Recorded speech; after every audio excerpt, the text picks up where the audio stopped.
வணக்கம். நான் திரைப்பட இயக்குனர் ஆனந்த் பேசுகிறேன்.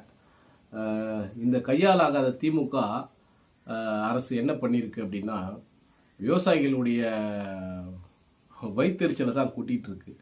ஏன்னா விவசாயிகள் அறுவடை பண்ணி கொண்டு வந்த அவ்வளவு நெல் மூட்டைகளும் வீணாக போயிருக்கு டன் கணக்கில். இதுக்கு ஒரு கட்டடங்கள் கட்டி கொடுங்கன்னு விவசாயிகள் எத்தனையோ தடவை கோரிக்கை வச்சாங்க. இந்த 5 ஆண்டுகளில் திமுக அரசு அதுக்கான நடவடிக்கையே எடுக்கலை. நெல் அப்படிங்கிறது எவ்வளவு நமக்கு முக்கியம். நமக்கு உணவிலே பிரதான உணவு அரிசி. அதில் இவ்வளோ நஷ்டத்தை ஏற்படுத்துகிறாங்க. இப்படி அந்த நெல்கள் எல்லாம் வேஸ்ட் ஆகும்போது என்ன நடக்கும்னா, ஆட்டோமேட்டிக்காக டிமாண்ட் ஆகும்.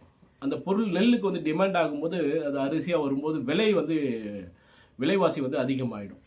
அப்போ ஆட்டோமேட்டிக்காக நம்ம அரிசியை விலை அதிகமாக கொடுத்து வாங்க வேண்டிய சூழ்நிலைக்கு நம்ம தள்ளப்படும். இதெல்லாம் நடக்காமல் பார்த்துக்க வேண்டியது முக்கியமாக அரசு. அதுவும் உணவு விஷயத்தில் ரொம்ப தெளிவாக இருக்கணும். ஆனால் இந்த திமுக அரசு மிகப்பெரிய கோட்டை விட்டுருக்கு. டன் கணக்கில் நெல்கள் வீணாக போயிருக்கு. விவசாயிகளுக்கு கொடுக்க வேண்டிய உரிய விலையும் இந்த அரசு கொடுக்க மறுக்குது. இந்த அரசு கிட்டத்தட்ட இன்னும் சில மாதங்களில் முடிய போகுது. மக்களே, சிந்தித்து செயல்படுங்கள். நன்றி, வணக்கம்.